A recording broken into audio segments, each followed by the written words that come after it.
En aquest vídeo us explicaré com s'insereix un àudio en la nostra presentació. Inserir un àudio és molt senzill, només hem d'anar al menú d'Insereix i escollir l'opció d'àudio. L'àudio que volem inserir l'hem de tenir prèviament pujat al nostre Drive, perquè és l'única manera d'accedir als àudios. En el meu Drive tinc tots aquests d'aquí i simplement hauríem de seleccionar el que volem inserir amb 2 clics i se'ns inserirà de la següent manera.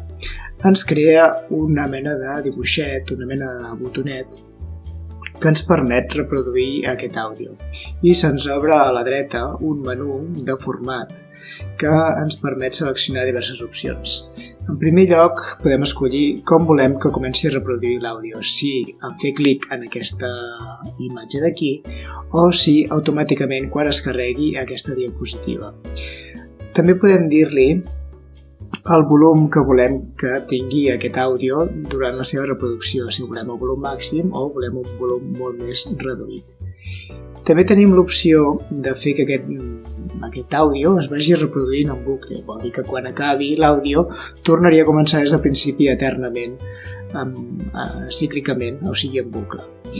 I també tenim l'opció de fer que aquest àudio s'aturi quan canviem de diapositiva.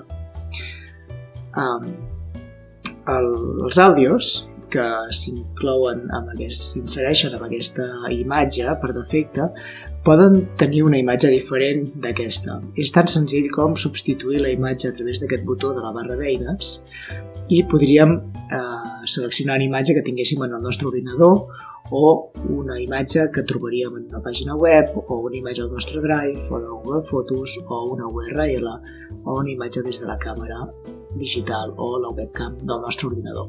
Per exemple, si fem una cerca al web d'una imatge i posem, no sé, Ripoll, per exemple, i seleccionem aquesta imatge del monestir, fixeu-vos que aquesta icona per reproduir el so ens ha canviat i ara s'ha substituït per la imatge de Ripoll. Aleshores, si tenim marcat que en fer clic sonaria aquest so, podem fer la prova de la següent manera. Iniciem la presentació i fixeu-vos que quan faig clic aquí sobre de Ripoll se m'obre el menú, aquest menú per reproduir el so, i si faig un clic aquí sobre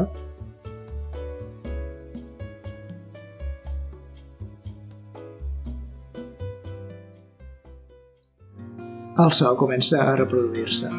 Fixeu-vos que tinc aquí una opció per escollir el volum fins al silenci absolut i també tinc una pestanya que em permet reproduir, situar-me en qualsevol punt de la cançó. Aquí tinc uns botonets com a número contextual que em permeten fins i tot escollir la velocitat de producció si vull que soni més ràpid o més lent. I un botó de pausa per parar el so. De tota manera, recordem que el que li hem dit és que quan canviem de diapositiva el so es pararia automàticament. Anem a fer la prova. Si pujo el volum,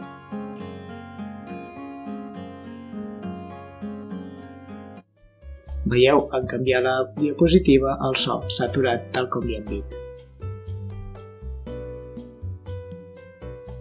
Inserir un vídeo també és molt senzill. També des del menú Insereix tenim l'opció de vídeo i ens permet penjar un vídeo que nosaltres tinguem guardat en el nostre Google Drive, que ja l'haguem penjat directament, o bé inserir un vídeo directament per fer una cerca a YouTube. Per exemple, podríem buscar un vídeo sobre Bangkok, per exemple. Tindríem aquí el buscador i escolliríem qualsevol d'aquests vídeos, el que més ens interessi per incloure, i fent 2 clics o fent clic i selecciona, se'ns inclouria el vídeo en la presentació. També, si sabem la URL de YouTube, el podríem penjar enganxant aquí l'adreça web, la URL del vídeo de YouTube que nosaltres volem incloure en la nostra presentació. Anem a fer una prova amb un vídeo que tinguem al nostre Google Drive, per exemple aquest d'aquí. Veieu, quan s'afegeix un vídeo es posa en ocupant el màxim de pantalla possible, però nosaltres podem ajustar-ne la mida, igual que si es tractés d'una imatge. Podem fer més petit o més gran. També ho podem col·locar, igual que qualsevol altre element que ja hem vist anteriorment. I ens apareix aquí a la dreta unes opcions de format específiques del vídeo. Què ens permet seleccionar? Ens permet dir si volem que el vídeo reprodueixi quan li fem un clic al damunt, o bé que reprodueixi automàticament quan es carrega la diapositiva, o bé que es reprodueixi manualment. Això vol dir que nosaltres haguéssim d'anar a sobre del vídeo i fer un clic a sobre del botó del play. Si li posem reprodueix automàticament, el vídeo quan comenci la presentació directament comença a reproduir-se. També podem especificar 3 coses més. En primer lloc, des de quin punt volem que el vídeo s'iniciï. Si volem que comenci des del principi serà el 0, però si ens interessa que comenci el vídeo a partir del minut 1, doncs aquí posaríem 1. I també podem escollir en quin moment volem que s'acabi. El vídeo aquest dura 4 minuts i per tant el minut 4 és el final del vídeo, però podríem dir-li que durés del minut 1 al minut 2, per exemple. I aleshores aquest vídeo, quan iniciem la presentació, començaria pel minut 1 i quan arribés al minut 2 s'acabaria. Anem a fer una prova curteta de 10 segons. Diguem-li que el vídeo s'ha de reproduir del minut 1 al minut 1 i 10. I anem a fer la prova.